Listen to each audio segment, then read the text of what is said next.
الحمد لله نحمده ونستعينه ونستغفره ونؤمن به ونتوكل عليه ونعوذ بالله من شرور أنفسنا ومن سيئات أعمالنا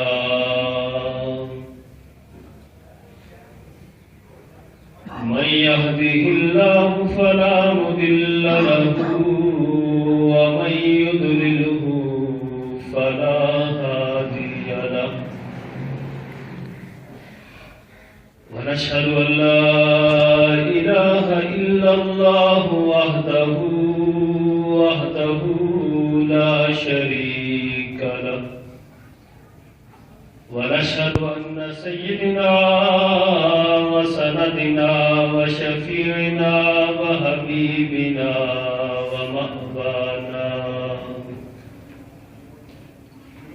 ومأوانا وملجانا ومولانا محمدا عبده ورسوله أما بعد فقد قال الله تبارك وتعالى في القرآن المجيد والفرقان الحميد إن الدين عند الله الإسلام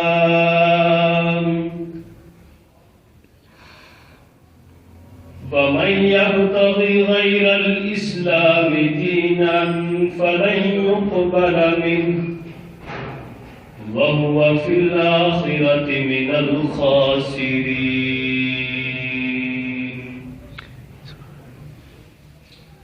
صدق الله مولانا العظيم وصدق رسوله النبي الكريم الأمين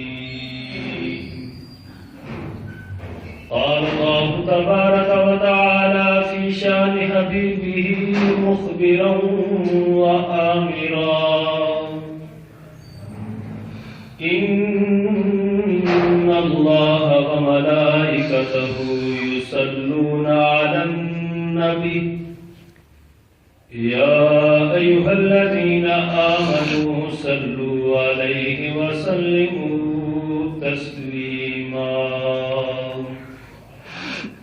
اللهم صل على سيدنا ومولانا محمد وعلى آل سيدنا ومولانا محمد وبارك وسلم عليه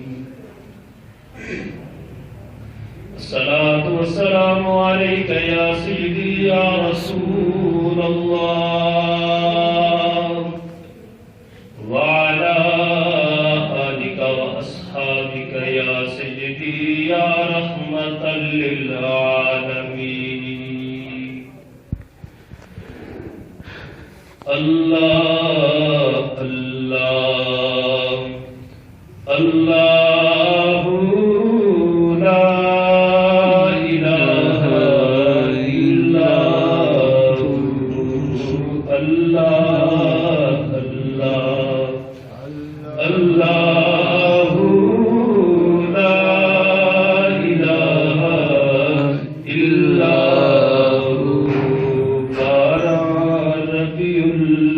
اول کو آیا دور یتیم 12 ربیع الاول کو آیا دور یتیم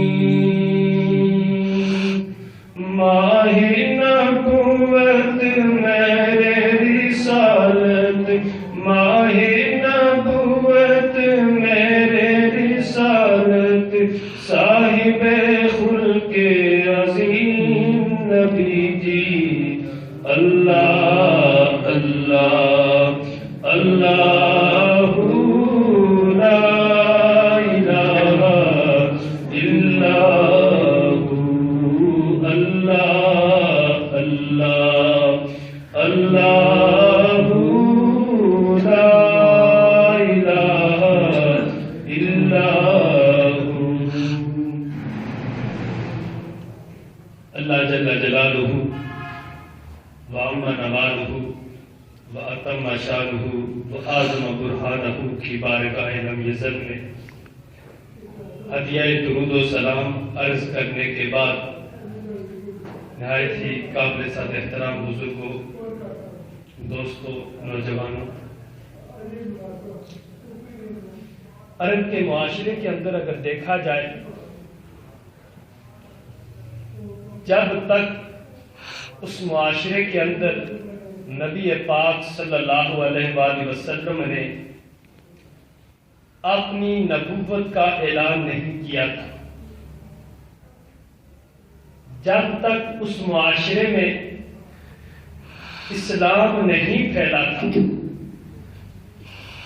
جب تک اس معاشرے کے اندر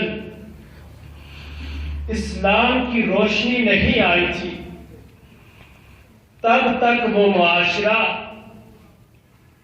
اس معاشرے کے رہنے والے افراد جاہلیت میں ڈوبے ہوئے تھے۔ وہ لوگ ایک دوسرے کے خون کے پیاسے تھے۔ اگر کوئی معمولی سی لڑائی شروع ہو جاتی تو پھر وہ لڑائی سلو پہ ختم نہیں ہوتی تھی، بلکہ وہ کئی نسلوں کی جان لے لیتی تھی۔ تو پھر اللہ کے محبوب دلائے وجوب منزہ عن العیوب صلی اللہ علیہ وآلہ وسلم نے جب اپنی نبوت کا اعلان کیا اور لوگوں کو اسلام میں داخل کیا، لوگوں تک اسلام کی روشنی پہنچائی، تو پھر وہ لوگ جو ایک دوسرے کے دشمن تھے وہ دوست بن گئے۔ وہ لوگ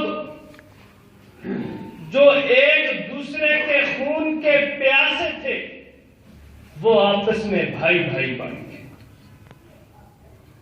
اللہ رب العزت اپنی لارب کتاب قرآن مجید فرقان حمید میں ارشاد فرماتے ہیں، ان الدین عند اللہ الاسلام، کہ اللہ کے نزدیک جو سب سے پسندیدہ دین ہے، جو محبوب ترین دین ہے، وہ دین اسلام ہے۔ اور فرمایا وَمَن يَبْتَغِ غَيْرَ الْإِسْلَامِ دِينًا فَلَن يُقْبَلَ مِنْهُ، کہ جو اسلام کو چھوڑ کر کسی اور دین کو اختیار کرے گا، جو اسلام کو چھوڑ کر کسی اور دین کو اپنائے گا، جو اسلام کو چھوڑ کر کسی اور دین کی راہ لے گا، تو اللہ رب العزت ارشاد فرماتے ہیں فَلَن يُقْبَلَ مِنْهُ، کہ اس سے وہ دین قبول نہیں کیا جائے گا۔ بات صرف یہاں تک نہیں کہ اس سے دین قبول نہیں کیا جائے گا، بلکہ آگے فرمایا وَهُوَ فِي الْآخِرَةِ مِنَ الْخَاسِرِينَ، وہ آخرت میں نقصان اٹھانے والوں میں سے ہوگا، وہ آخرت میں خسارے والوں میں سے ہوگا۔ کامیاب کون لوگ ہوں گے، فلاح پانے والے کون لوگ ہوں گے؟ وہی لوگ فلاح پانے والے ہوں گے، وہی لوگ کامیاب ہونے والے ہوں گے کہ جنہوں نے اسلام کو اپنایا ہوگا، جنہوں نے اسلام کو اختیار کیا ہوگا۔ دنیا میں بھی ان کے لیے کامیابی ہوگی اور آخرت میں بھی ان کے لیے کامیابی ہوگی۔ اب آؤ ذرا احادیث طیبہ کی روشنی میں دیکھتے ہیں کہ اسلام کی بنیاد کن چیزوں پر ہے۔ حضرت عبداللہ ابن عمر رضی اللہ تعالی عنہما خلیفہ دوم سیدنا عمر فاروق رضی اللہ تعالی عنہ کی یہ لخت جگر، آپ رضی اللہ تعالی عنہ سے روایت ہے، آپ فرماتے ہیں کہ نبی پاک صلی اللہ علیہ وآلہ وسلم نے ارشاد فرمایا، بنی الاسلام علی خمس، اسلام کی بنیاد 5 چیزوں پر ہے۔ اسلام کی بنیاد 5 چیزوں پر ہے۔ بنی الاسلام علی خمس، اسلام کی بنیاد 5 چیزوں پر ہے۔ نمبر 1، شہادت ان لا الہ الا اللہ وان محمد رسول اللہ، سب سے پہلے اس بات کی گواہی دینا کہ اللہ کے سوا کوئی معبود نہیں ہے، سب سے پہلے اس بات کی شہادت دینا کہ اللہ کے سوا کوئی عبادت کے لائق نہیں ہے اور محمد مصطفیٰ صلی اللہ علیہ وآلہ وسلم اس کے بندے اور رسول ہیں، یہ سب سے پہلے۔ اور دوسرے نمبر پہ فرمایا وَإِقَامِ الصَّلَاةِ، نماز کو قائم کرنا، وَآتُ الزَّكَاةِ، زکوٰۃ ادا کرنا۔ تیسرے نمبر پہ فرمایا، چوتھے نمبر پہ وَصَوْمِ رمضان، رمضان المبارک کے روزے رکھنا، اور آخر میں فرمایا حج البیت، بیت اللہ شریف کا حج کرنا جس کو استطاعت۔ ان 5 چیزوں کی، یہ جو 5 چیزیں ہیں، توحید کی گواہی، رسالت کی گواہی دینا، اور نماز قائم کرنا، زکوٰۃ دینا، رمضان المبارک کے روزے رکھنا، اور استطاعت کے مطابق اللہ رب العزت کے گھر کا حج کرنا، یہ 5 چیزیں جو ہیں یہ اسلام کی بنیاد میں سے ہیں۔ اب بندہ جب دل سے لا الہ الا اللہ محمد الرسول اللہ پڑھ لیتا ہے، زبان سے اقرار کر لیتا ہے، دل سے تصدیق کر دیتا ہے، تو پھر اس کے بعد یہ پہلی بنیاد انسان نے قائم کر۔ دوسری جو بنیاد ہے وہ نماز ہے۔ نماز ہر دن میں 5 مرتبہ فرض ہے۔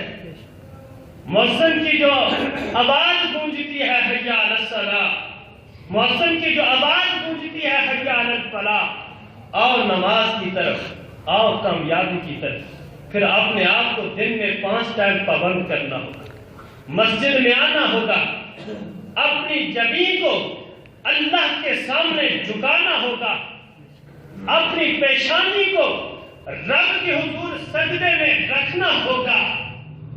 پھر باری آ جاتی ہے زکوٰۃ کی۔ زکوٰۃ بھی سال میں، وہ بھی صاحب نصاب پر 1 مرتبہ فرض ہے۔ اگر اس کے پاس 7.5 تولہ سونا یا 52.5 تولہ چاندی یا اس کی مالیت کے مطابق اس کے پاس رقم موجود ہے، تو تب وہ سال میں 2.5% وہ 1 مرتبہ زکوٰۃ ادا کرے۔ پھر اس کے بعد رمضان المبارک کے روزے آ جاتے ہیں۔ وہ 12 مہینوں میں 1 مہینہ رمضان المبارک کا جس میں روزے رکھنے ہیں، اور آخر میں اگر استطاعت ہے، اگر توفیق ہے، تو پھر بیت اللہ شریف کا حج کر۔ یہ سب سے آخر میں۔ لیکن ایک چیز جو ہمیشہ انسان کے ساتھ ہے، جس نے انسان نے ہر حالت میں، اگر وہ کھڑا ہو کر نہیں پڑھ سکتا تو وہ بیٹھ کر پڑھے گا، اگر وہ بیٹھ کر نہیں پڑھ سکتا تو وہ لیٹ کر پڑھے گا، اور اگر لیٹ کر بھی نہیں پڑھ سکتا تو اشاروں کے ساتھ پڑھے گا، لیکن پڑھے گا ضرور۔ جب اشاروں کی طاقت نہ رہے تو پھر وہ بات الگ ہے، لیکن پڑھنی ہر حالت میں ہے۔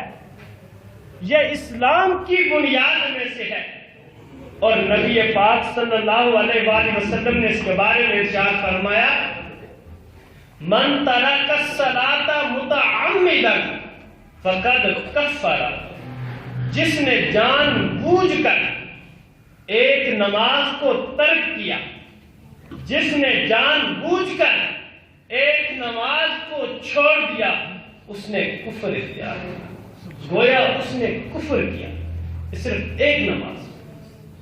نبی پاک صلی اللہ علیہ وآلہ وسلم اپنے صحابہ کرام سے فرما رہے تھے کہ تم میں سے کسی گھر کے سامنے ایک نہر بہ رہی ہو اور وہ شخص اس نہر میں 5 مرتبہ غسل کرتا ہو، تو فرمایا حال یبقی من درنہ، کہ کیا اس کے جسم پر کوئی میل کچیل باقی رہے گی؟ تو صحابہ کرام نے فرمایا لا یبقی من درنہ، حضور سید دو عالم صلی اللہ علیہ وآلہ وسلم کہ اس کے جسم پر تو کوئی میل کچیل باقی نہیں رہے گی۔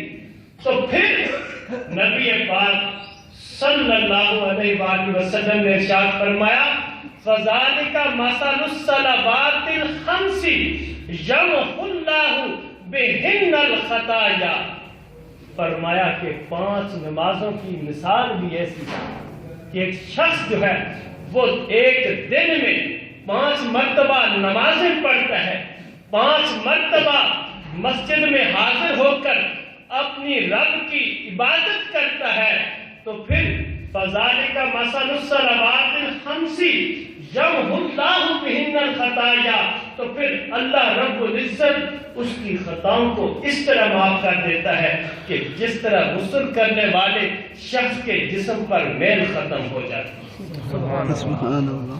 کوئی اپنے رب کو پکارے تو صحیح، یا اپنے رب کو یاد تو کرے صحیح، کوئی اپنے رب کے حضور اپنے سر کو جھکائے تو صحیح، تو پھر دیکھیں کہ رب کی رحمتیں اس پر کس طرح برستی ہیں۔ حضرت ابو ذر غفاری رضی اللہ تعالی عنہ رسول اللہ صلی اللہ علیہ وآلہ وسلم کے ساتھ کہیں سفر پہ جا رہے، خزاں کا موسم تھا، نبی پاک صلی اللہ علیہ وآلہ وسلم نے ایک مقام پر ایک ٹہنی کو پکڑا اور اسے ہلایا، اس کے اوپر جتنے پتے تھے وہ گر گئے اور بے شمار پتے گر گئے۔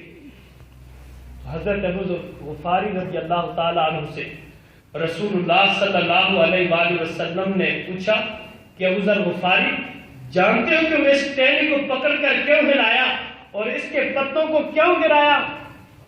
حضرت ابو ذر غفاری رضی اللہ تعالیٰ عنہ نے فرمایا، عرض کیا یا رسول اللہ آپ اور اللہ بہتر جانتے ہیں، اللہ اور اس کا رسول بہتر جانتا ہے کہ کیوں ہلایا۔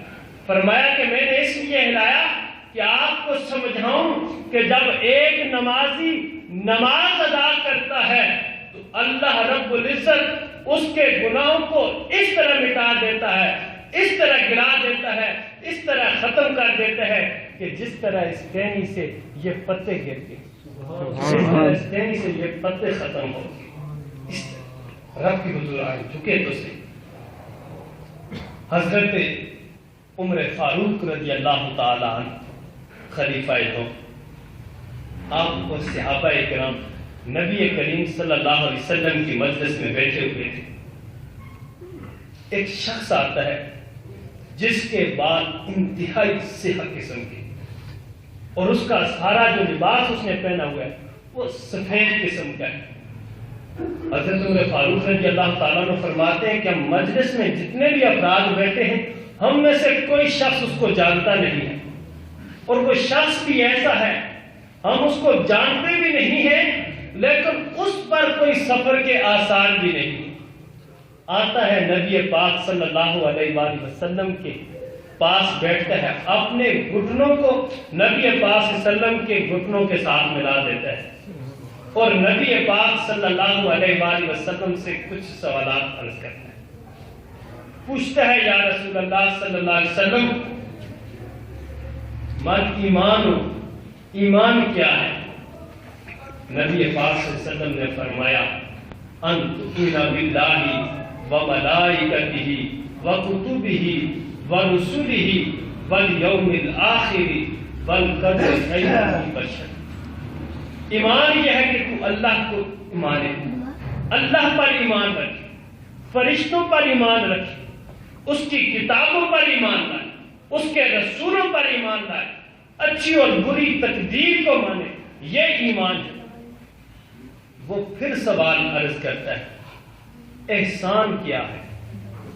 مل احسان عرض کرتا ہے کہ یا رسول اللہ مجھے بتائیے کہ احسان کیا ہے؟ تو تب نبی پاک صلی اللہ علیہ وآلہ وسلم نے فرمایا احسان یہ ہے کہ ان تعبد اللہ کأنک تراہ فإن لم یکن تراہ فہو یراک۔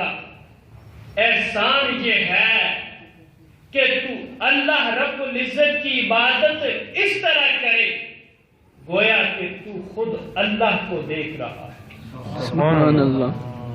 اللہ رب العزت کی بارگاہ میں اس طرح جھکے، اس طرح تو قیام کرے، اس طرح تو رکوع کرے، اس طرح تو سجود کرے کہ تیرے ذہن میں یہ ہو کہ میں خود اللہ کو دیکھ رہا ہوں۔ پھر اگر تیرے اندر یہ کیفیت پیدا نہیں ہو سکتی، تیرے اندر یہ کیفیت نہیں آ سکتی کہ میں اللہ کو دیکھ رہا ہوں، تو پھر یہ خیال کر، تو پھر یہ سوچ فَهُوَ يَرَاكَ، وہ تجھے دیکھ رہا ہے۔ سبحان اللہ۔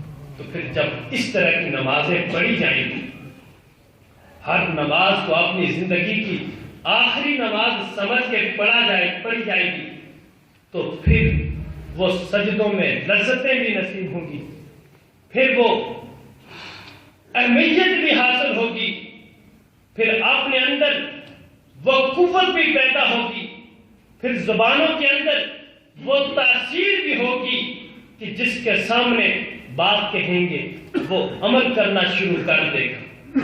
اپنی اولاد کو سمجھائیں گے، اولاد عمل کرنا شروع کر دے گی۔ اپنے مقتدیوں کو سمجھائیں گے، مقتدی عمل کرنا شروع کر دیں گے۔ اپنے رشتہ داروں کو سمجھائیں گے تو وہ بھی بہتری کی طرف آئیں گے۔ تو حاضرین محترم کہ رب کی عبادت اس طرح کرنی ہوگی، رب کی بارگاہ میں اس طرح جھکنا ہوگا، رب کے حضور اپنی پیشانی کو اس طرح رکھنا ہوگا، رب کے حضور سجدے اس طرح کرنے ہوں گے کہ ہم خود رب کو دیکھ رہے ہیں، اور اگر وہ کیفیات پیدا نہ ہوں تو یہ لازمی سوچ کے رب کی عبادت کرنی ہے کہ اللہ ہمیں دیکھ رہا ہے، اللہ ہمیں دیکھ رہا ہے۔ حاضرین محترم، حضرت ابو ہریرہ رضی اللہ تعالی عنہ سے روایت ہے، میں اسلام کے بارے میں عرض کر رہا ہوں۔ حضرت ابو ہریرہ رضی اللہ تعالی عنہ سے روایت ہے، آپ فرماتے ہیں کہ نبی پاک صلی اللہ علیہ وآلہ وسلم کی بارگاہ میں ایک شخص آتا ہے، وہ پوچھتا ہے کہ یا رسول اللہ ہم پر کیا فرض ہے، ہم نے کیا ادا کرنا ہے؟ تو نبی پاک صلی اللہ علیہ وآلہ وسلم نے فرمایا کہ ایک دن میں 5 نمازیں ادا کرنی ہے۔ وہ شخص پھر عرض کرتا ہے اس کے علاوہ ہم نے کیا کرنا ہے؟ نبی پاک صلی اللہ علیہ وسلم نے فرمایا استطاعت کے مطابق زکوٰۃ دینی ہے۔ وہ شخص پھر عرض کرتا ہے کہ اس کے علاوہ ہم نے کیا کرنا ہے؟ نبی پاک صلی اللہ علیہ وسلم نے فرمایا کہ 1 مہینے کے روزے رکھنے ہیں۔ جب یہ باتیں سن کے اس کے بعد فلما ولا، اور کہنے لگا کہ میں نہ اس میں کمی کروں گا اور نہ اس میں کچھ اضافہ کروں گا، یعنی جو 5 نمازوں کا بتایا ہے وہ 5 نمازیں ادا کروں گا، جو زکوٰۃ کا بتایا ہے وہ زکوٰۃ ادا کروں گا، وہ رمضان کے روزوں کا جو بتایا ہے وہ رمضان کے روزے رکھوں گا. اس کے بعد جو حج کا ذکر کیا ہے میں وہ حج کروں گا. اس کے علاوہ نہ میں نے اس میں کچھ کمی کرنی ہے اور نہ اس میں کچھ زیادتی کرنی ہے، نہ اس میں کچھ اضافہ کرنا ہے. فلما ولى فقال النبي صلی اللہ علیہ وسلم من سره ان ينظر الى رجل من اهل الجنہ فلينظر الى هذا.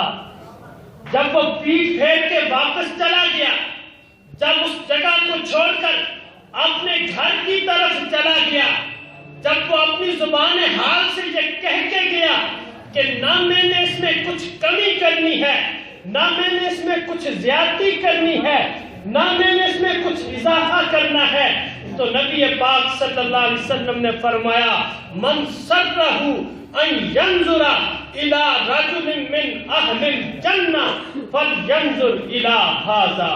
جس شخص کو یہ بات خوش کرتی ہو کہ وہ کسی جنتی آدمی کو دیکھنا چاہتا ہو، جو شخص کو یہ بات بھلی لگتی ہو کہ دنیا میں چلتے پھرتے کسی جنتی کو دیکھوں، تو فرمایا کہ وہ شخص وہ جانے والے شخص کو دیکھ لے. کیونکہ اس نے جس بات کا اقرار کیا تھا، نمازیں پڑھنے کا ذکر کیا تھا، روزے رکھنے کا ذکر کیا تھا، زکوٰۃ دینے کا ذکر کیا تھا، حج ادا کرنے کا ذکر کیا تھا، سچے دل سے کیا تھا. سبحان اللہ. میرے نبی صلی اللہ علیہ وآلہ وسلم اس بندے کے دل کی کیفیات کو جانتے تھے، اس لیے اس کے مستقبل کے بارے میں ابھی وہ مرا نہیں ہے، ابھی وہ قبر کے عذاب سے گزرا نہیں ہے، ابھی وہ قبر کے مراحل سے گزرا نہیں ہے، ابھی اس نے آخرت میں اپنے اعمال کے حساب و کتاب کا وہ ذمہ الگ نہیں کیا، اس کے نامہ اعمال اس کے ہاتھ میں ملے نہیں ہیں، لیکن میرے مصطفیٰ صلی اللہ علیہ وآلہ وسلم اس کو جنت کی پہلی بشارت بھی دے رہے ہیں اور اپنے صحابہ سے فرما رہے ہیں کہ اگر تمہیں یہ بات اچھی لگتی ہو، اگر تمہیں یہ بات خوش کرتی ہو کہ دنیا میں چلتے پھرتے کسی جنتی شخص کو دیکھنا چاہتے ہو تو وہ اس شخص کو دیکھو. سبحان اللہ. ایک اور صحابی، ایک اعرابی، حضرت انس بن مالک رضی اللہ تعالیٰ عنہ سے روایت ہے، آپ فرماتے ہیں کہ ہمیں رسول اللہ صلی اللہ علیہ وسلم سے سوال و جواب کرنے سے روک دیا گیا تھا، منع کر دیا گیا تھا. اب ہم یہ تمنا کرتے تھے کہ کوئی دیہات سے کوئی اعرابی آئے اور وہ رسول اللہ صلی اللہ علیہ وسلم کی بارگاہ میں سوال کرے، پھر ہم ان سوالوں کے جواب سنیں.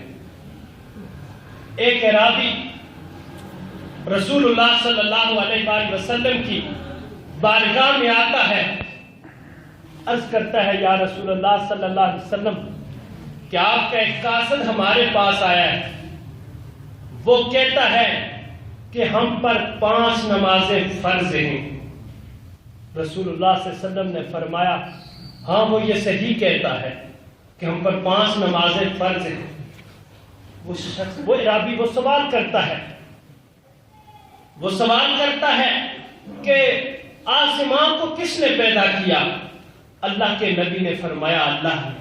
وہ پوچھتا ہے زمین کو کس نے پیدا کیا؟ فرمایا اللہ نے. وہ پوچھتا ہے زمین کے اوپر پہاڑوں کو کس نے نصب کیا؟ اللہ کے نبی فرماتے ہیں اللہ نے. تو وہ کہتا ہے قسم ہے اس ذات کی جس نے آسمان کو پیدا کیا، قسم ہے اس ذات کی جس نے زمین کو پیدا کیا، قسم ہے اس ذات کی جس نے زمین کے اوپر ان پہاڑوں کو نصب کیا. کیا اللہ نے آپ کو یہ حکم دیا ہے کہ ہم ایک دن میں 5 نمازیں پڑھیں؟ اللہ کے نبی نے فرمایا ہاں اللہ نے مجھے یہ حکم دیا ہے کہ ایک دن میں ہم 5 نمازیں پڑھیں. وہ دیہاتی، وہ اعرابی عرض کرتا ہے آپ کا قاصد کہتا ہے کہ ہم پر زکوٰۃ فرض ہے، میں پھر وہ آپ کو قسمیں آسمان کی یعنی اللہ کی قسم دے کے پوچھتا ہوں، جس نے آسمان کو بنایا، جس نے زمین کو پیدا کیا، جس نے زمین کے اوپر پہاڑوں کو نصب کیا، میں پھر آپ کو اس ذات کی قسم دے کر پوچھتا ہوں، کیا آپ کو اللہ نے اس بات کا حکم دیا ہے کہ ہم زکوٰۃ ادا کریں؟ نبی پاک صلی اللہ علیہ وسلم نے فرمایا، ہاں اللہ نے مجھے یہ حکم دیا۔ وہ راوی پھر عرض کرتا ہے، آپ کا جو قاصد ہمارے طرف آیا ہے وہ ہمیں کہتا ہے کہ ہم رمضان المبارک کے مہینے کے روزے رکھیں، یہ روزے رکھنے ہم پر فرض ہیں، یہ روزے رکھنے ہم پر ضروری ہیں، تو کیا آپ کا یہ جو قاصد کہتا ہے یہ بات ٹھیک ہے؟ اللہ کے نبی نے فرمایا، ہاں یہ بات ٹھیک ہے۔ تو پھر حضرت وہ شخص دوبارہ نبی پاک صلی اللہ علیہ وسلم سے عرض کرتا ہے کہ یہ بات ٹھیک ہے۔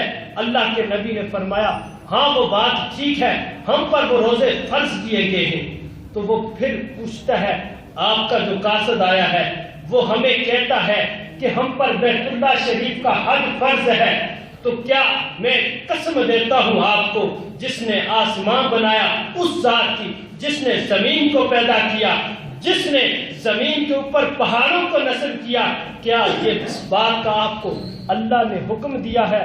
تو اللہ کے نبی صلی اللہ علیہ وسلم نے فرمایا کہ ہاں مجھے اس بات کا حکم دیا گیا ہے۔ اب وہ شخص فلما بلا فقال النبی صلی اللہ علیہ وسلم، جب وہ شخص واپس چلا جاتا ہے اور نبی پاک صلی اللہ علیہ وسلم فرماتے ہیں، اب وہ شخص اپنی زبان سے یہ کہتا تھا کہ میں نہ اس میں کچھ کمی کروں گا نہ زیادتی کروں گا، تو نبی پاک صلی اللہ علیہ وسلم نے فرمایا اگر اس نے عمل کیا تو نجات پا جائے گا۔ سبحان اللہ۔ اس نے عمل کیا تو نجات پائے گا۔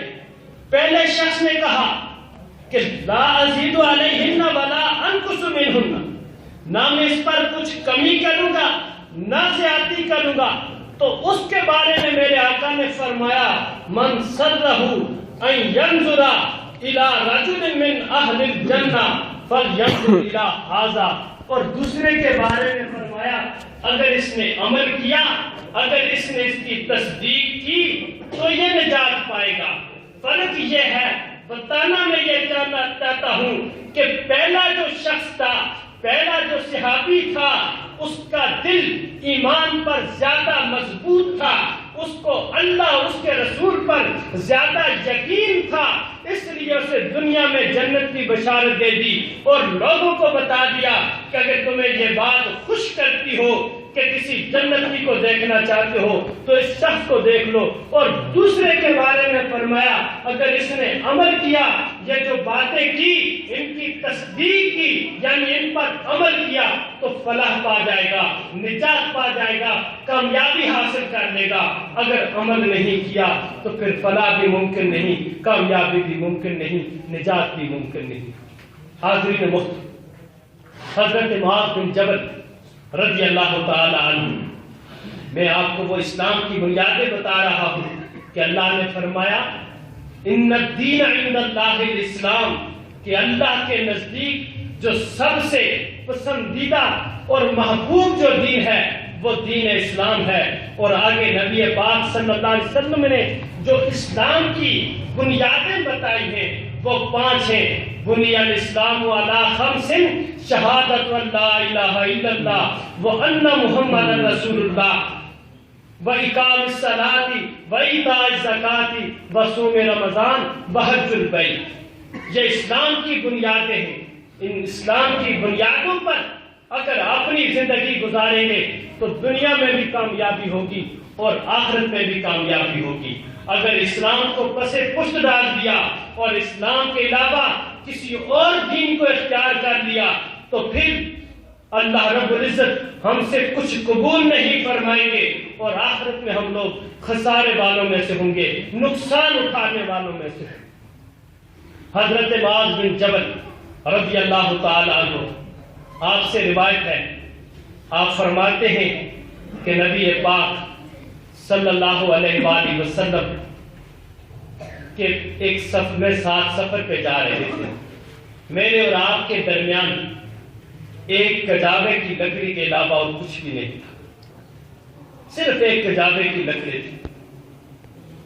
حضور صلی اللہ علیہ وآلہ وسلم نے مجھے مخاطب کر کے فرمایا یا معاذ بن جبل، اے معاذ بن جبل. میں نے عرض کیا لبیک و سعدیک یا رسول اللہ، یا رسول اللہ صلی اللہ علیہ وسلم میں حاضر ہوں.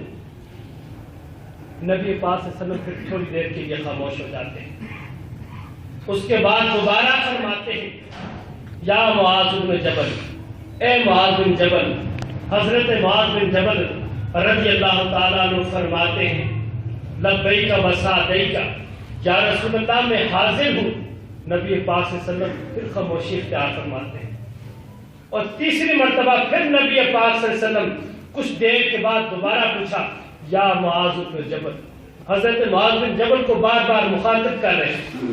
تو حضرت معاذ بن جبل رضی اللہ تعالیٰ عنہ بھی جواب دے رہے لبیک و سعدیک یا رسول اللہ، یا رسول اللہ صلی اللہ علیہ وسلم کہ میں حاضر ہوں، میں حاضر ہوں. تو نبی پاک صلی اللہ علیہ وسلم نے فرمایا حل تدری ما حق اللہ علی العباد.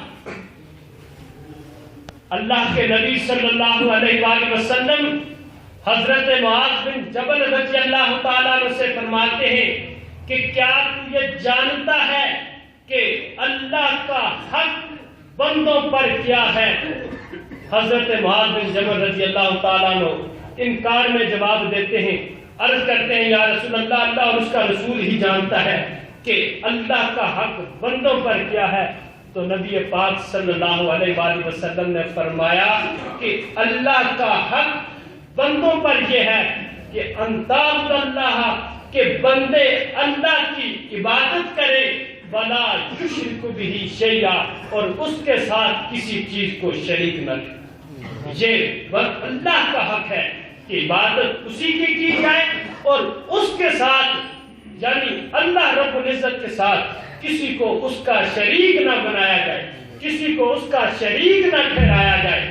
تو پھر جب یہ بات فرمائی تو پھر نبی پاک صلی اللہ علیہ وسلم نے حضرت معاذ بن جبل رضی اللہ تعالیٰ عنہ سے پوچھا کہ اب بتاؤ اے معاذ بن جبل کہ جب بندے اللہ کی عبادت کرنا شروع کر دیں، جب بندے اللہ کو رب کہنا شروع کر دیں، اللہ کو وحدہ لا شریک ماننا شروع کر دیں اور اس کے بعد اللہ کے ساتھ کسی کو شریک نہ ٹھہرائیں، تو اب یہ بتاؤ اللہ پر کیا بنتا ہے کہ وہ بندوں کے ساتھ سلوک کرے. تو اللہ کے نبی صلی اللہ علیہ وسلم نے فرمایا پھر بندے پر یہ حق ہے، بندے کا یہ حق ہے کہ اللہ رب العزت اسے عذاب نہ دے.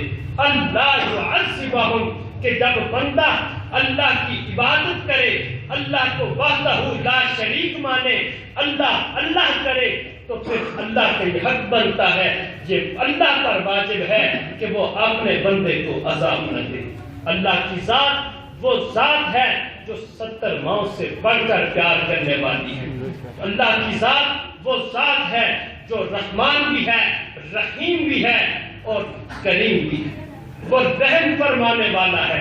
لیکن بندے کا یہ حق بنتا ہے کہ وہ اپنے رب کی بارگاہ میں، رب کی بارگاہ کی طرف رجوع کرے، اپنے گناہوں کی معافی مانگے، اللہ کے حضور اپنے گناہوں سے توبہ کرے، اپنے گناہوں کی معافی مانگے. تو رب کی ذات وہ ذات ہے جو بندے کو بخشنے والی ہے، بندے پر رحم فرمانے والی ہے، بندے پر کرم فرمانے والی ہے. تو اس لیے دوستو، بزرگوں، ہمیشہ یہ کوشش کرنی چاہیے کہ آپ نے اللہ رب العزت کی بارگاہ میں جھکیں اور جو محمد مصطفیٰ صلی اللہ علیہ وسلم نے ہمیں دین اسلام دیا ہے اس پر مکمل عمل پیرا ہو کر اپنی زندگی گزاریں. اسی پر ہماری کامیابی ہے. اللہ رب العزت سے دعا ہے کہ ہمیں عمل کی توفیق عطا فرمائے. یہ کوئی نہ سمجھ